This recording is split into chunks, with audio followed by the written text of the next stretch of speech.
Timeout. Timeout. I might have to put you on. All right, what you got? What you got? All righty, Donna. I've got a scenario for you that I would like to present to you. Here's a headline. Wedding guest, 39, says friend is insisting on sharing a hotel room with her at a destination wedding. Me, no, likey. But let me unpack and see what your opinion is. There was a user on Reddit who was asking for advice, saying that her friend won't attend an upcoming wedding that they've both been invited to unless they share a hotel room, which she doesn't want to do. She says, look, she's very sensitive, and I know that being honest and explaining, look, I prefer not to share the room is the right thing to do, but I know that she will be heartbroken if I say that to her. The person who posted this went on to explain that she's nearly 40, and she likes her privacy and likes her space, but she knows that her friend won't be able to afford the room on her own. There you go. Now, here's the thing. The person who posted was like, look, she had hinted 8 months ago that we could save some money if we split a room, but I told her that I had already booked one and encouraged her to get one with her husband. A couple months after that. Wait, what? So the friend, two friends. Okay. One friend says, hey, we should get a room together. The one girl's like, no, I don't want to get a room together. Got that. But she doesn't say that to her. She just said, oh, I already booked a room. Why don't you and your husband just book one? Wait, the husband's there? No, she's trying to get, let me try this again. Okay. There are two ladies. They're going one to of a them wedding. is single, and one of them has a husband. Got it. One friend says to the other, we should just go and split the room. The person who likes personal space is like, why don't you just get your own? I already booked one. And then that way, like you and your husband, he could come, right? He's invited as well, the plus one. Oh, I see. But then she said, oh, hubby's not coming. And that we could just make it a girls' trip instead. So then this person hesitates and is like, you know what? I might want to bring a date, but she knew that wasn't the case. But then she threw that out there just to say, like, I don't know, I might bring a date. And so it's best if we do our own thing. Okay. I am team privacy. I agree. I agree with you.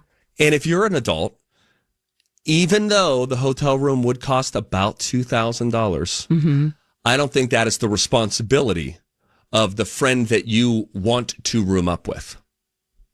Right. You've lived your own life. Yeah. I mean, who knows? Somebody, there are differences a lot of times with friends. Like one person likes to sleep with the TV on. That is definitely not me. And the person I'm about to go on a cruise with, she likes the TV on. Oh, no. It'll be fine. I'm going to bring an eye thing and earplugs and stuff like that. But I get where she's coming from, the friend who doesn't want to room. It doesn't make you any less friends. But now that friend is like, look, I kind of determine if my other friend gets to see our friend get married. So many friends. She feels that responsibility. Why isn't the husband coming? I don't know. Maybe he couldn't get time off work.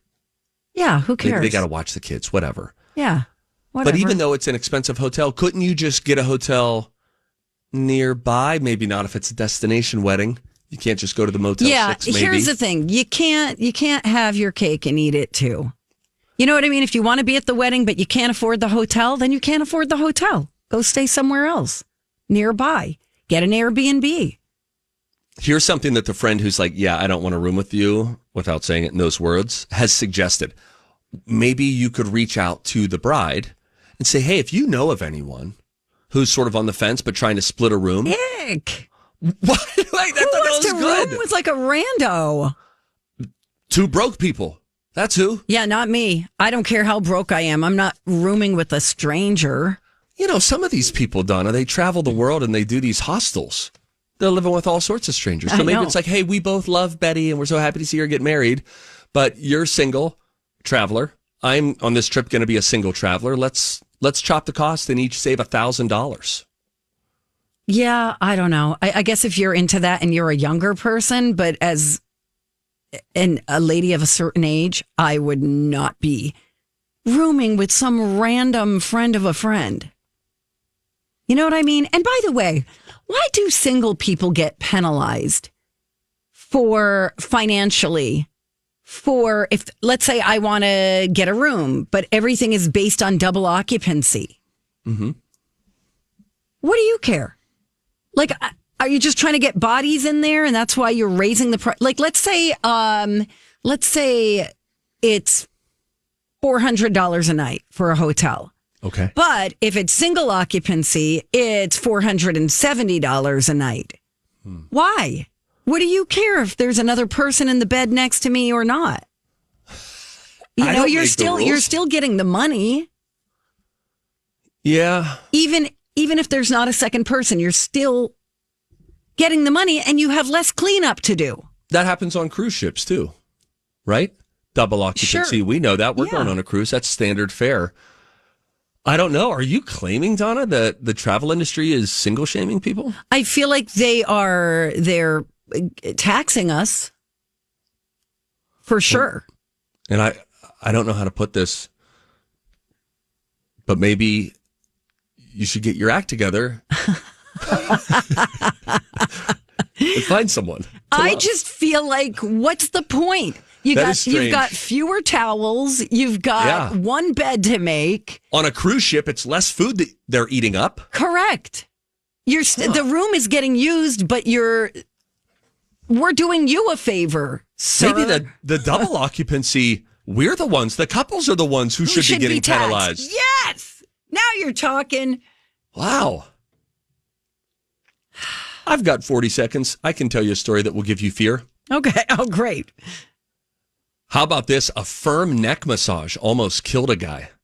A 26-year-old guy in China almost died from a neck massage that was a little too firm. Jeez, Helga, what are you doing? What's going on? The massage therapist accidentally ripped an artery leading to his brain, and he had a stroke. Luckily, he got to an ER in time and is expected to now make a full recovery. But this might be a word to the wise. Ask for medium pressure next time. He said it all felt great until the massage therapist did a quote-unquote more vigorous maneuver. That's when he felt a sharp pain in his neck followed by a massive headache. She had ripped a hole in an artery. God. Wow. Well, on that note, goodbye. Go out there. Don't forget to tip your massage therapist.